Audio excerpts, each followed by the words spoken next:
ഇന്ന് വെളുപ്പിന് വന്ന ഏറ്റവും പ്രധാനപ്പെട്ട വാർത്ത എന്ന് പറഞ്ഞാൽ അമേരിക്കൻ പ്രസിഡന്റ് തെരഞ്ഞെടുപ്പിനുള്ള പ്രചാരണ പരിപാടികൾ പുരോഗമിക്കുന്നതിനിടെ അമേരിക്കയിലെ മുൻ പ്രസിഡന്റ് ഡൊണാൾഡ് ട്രംപിന് നേരെ ആക്രമണം നടന്നു എന്നാണ്. പെൻസിൽവാനിയയിലായിരുന്നു സംഭവം.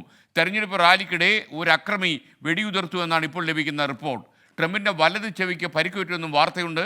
അക്രമിയെ സുരക്ഷാ സേന വെടിവെച്ചു കൊന്നു എന്ന വാർത്ത അതിൻ്റെ പിന്നാലെ വന്നു. ട്രംപ് സുരക്ഷിതനാണെന്നാണ് സുരക്ഷാ ഉദ്യോഗസ്ഥന്മാർ അറിയിക്കുന്നത്.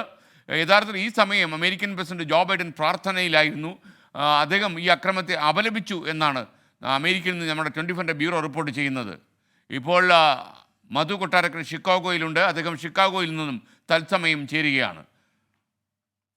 മധു, ഗുഡ് മോർണിംഗ്. ഈ ഷിക്കാഗോയിൽ എന്താ മധു പരിപാടി? ഒരു സ്വകാര്യ സന്ദർശനവുമായിട്ട് വന്നതാണ് ഷിക്കാഗോ. പുറത്തു പറയാൻ കൊള്ളാവുന്നതാണോ? കേൾക്കാൻ പറ്റുന്നില്ല. പുറത്തു പറയാൻ കൊള്ളാവുന്നതാണോ എന്ന്?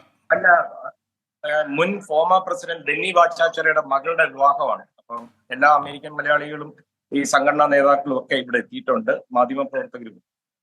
ഓക്കെ, നന്നായി. നമ്മൾ ഈ കൊട്ടാരക്കരക്കാരായതുകൊണ്ട് നമുക്ക് പറയുമ്പോൾ ചില സംശയം തോന്നുന്നു, അതുകൊണ്ട് ചോദിച്ചതാ. ഓക്കെ മധു, അപ്പം നമുക്ക് നമ്മുടെ ഡൊണാൾഡ് ട്രംപിന്റെ കാര്യം.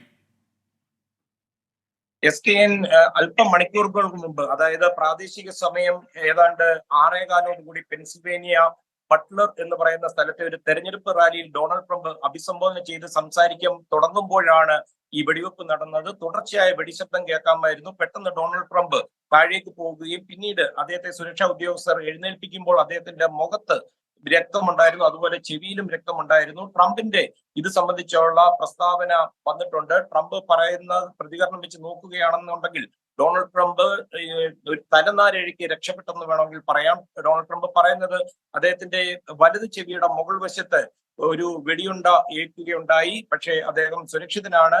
ഇതില് രണ്ടു പേരാണ് കൊല്ലപ്പെട്ടിരിക്കുന്നത്. വെടിവെച്ച ആളിനെ സുരക്ഷാ ഉദ്യോഗസ്ഥർ വെടിവെച്ചു കൊന്നു. തന്നെയുമല്ല, ഈ റാലിയിൽ പങ്കെടുത്ത ഒരാൾ കൊല്ലപ്പെടുകയും ചെയ്തു. ഈ കൊല്ലപ്പെട്ട ആളിനു വേണ്ടി ഡൊണാൾഡ് ട്രംപ് പ്രാർത്ഥിക്കുന്നതായിട്ട് പറഞ്ഞു. തന്നെയുമല്ല, രണ്ടുപേരുടെ സ്ഥിതി അതീവ ഗുരുതരാവസ്ഥയിൽ തുടരുകയാണ്.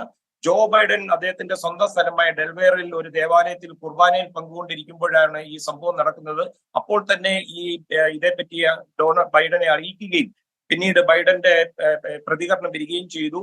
അമേരിക്കയിൽ രാഷ്ട്രീയ ആക്രമണങ്ങൾക്ക് സ്ഥാനമില്ലെന്ന് പറഞ്ഞ ജോ ബൈഡൻ ഇത് സംബന്ധിച്ചുള്ള അന്വേഷണം പ്രഖ്യാപിക്കുകയും ചെയ്തിട്ടുണ്ട്. ഈ സുരക്ഷാ ഏജൻസിയുടെ അന്വേഷണം നടക്കുന്നുണ്ട്. ഒപ്പം FBI സ്ഥലത്തെത്തിയിട്ടുണ്ട്. തന്നെയുമല്ല, മുൻ അമേരിക്കൻ പ്രസിഡന്റുമാരായ ബറാക് ഒബാമ, അതുപോലെ തന്നെ ഹില്ലരി ക്ലിന്റൺ, അങ്ങനെ ഒരുപാട് പേര് ഈ ആക്രമണത്തെ അപലപിച്ചു കൊണ്ടുവന്നിട്ടുണ്ട്. അമേരിക്ക ഒരുമിച്ച് നിൽക്കേണ്ട ഒരു അവസ്ഥയാണ്, ഒരു സമയമാണ് ഇതെന്നാണ് ജോ ബൈഡനും അതുപോലെ മറ്റു നേതാക്കന്മാരും ഇതിനോട് പ്രതികരിച്ചിരിക്കുന്നത്. ട്രംപിന്റെ ക്യാമ്പ് പറഞ്ഞിരിക്കുന്നത് ഇത് വളരെ ഹീനമായ ഒരു പ്രവൃത്തിയാണെന്നാണ്. ട്രംപിന്റെ മകളുടെ ഈ പ്രതികരണവും വന്നിട്ടുണ്ട്. തന്റെ പിതാവിന് വേണ്ടി പ്രാർത്ഥിച്ച എല്ലാവർക്കും നന്ദി പറഞ്ഞു. അതുപോലെ തന്നെ ഡൊണാൾഡ് ട്രംപിന്റെ മകൻ ജൂനിയർ ട്രംപ് പിതാവുമായിട്ട് സംസാരിക്കുകയും അദ്ദേഹം വലിയ ആവേശത്തിലാണെന്നാണ് പറഞ്ഞിരിക്കുന്നത്. ട്രംപ് പോകും മുമ്പ് ഈ അനുയായികളെ അഭിവാദ്യം ചെയ്താണ് പോയത്. ഈ വെടിവെച്ച ആള് ഈ റാലിയുടെ ഭാഗമായിട്ടുണ്ടായിരുന്നില്ല. ഇതിന്റെ പുറത്തു നിന്ന് ഒരു ഉയർന്ന സ്ഥലത്തു നിന്നാണ് ട്രംപിന് നേരെ വെടിയുതിർത്തത്. Okay, thank you. മധു കൊട്ടാരക്കരയാണ് ഷിക്കാഗോയിൽ നമുക്കൊപ്പം ചേർന്നത്. എവിടെയായാലും ഏത് സമയത്തും 24 വാർത്തകളും ഓഗ്മെന്റഡ് റിയാലിറ്റി പാക്കേജുകളും എക്സ്പ്ലെയിനറുകളും വിശദമായി കാണാൻ ഞങ്ങളുടെ യൂട്യൂബ് ചാനൽ നിങ്ങൾക്ക് സബ്സ്ക്രൈബ് ചെയ്യാം.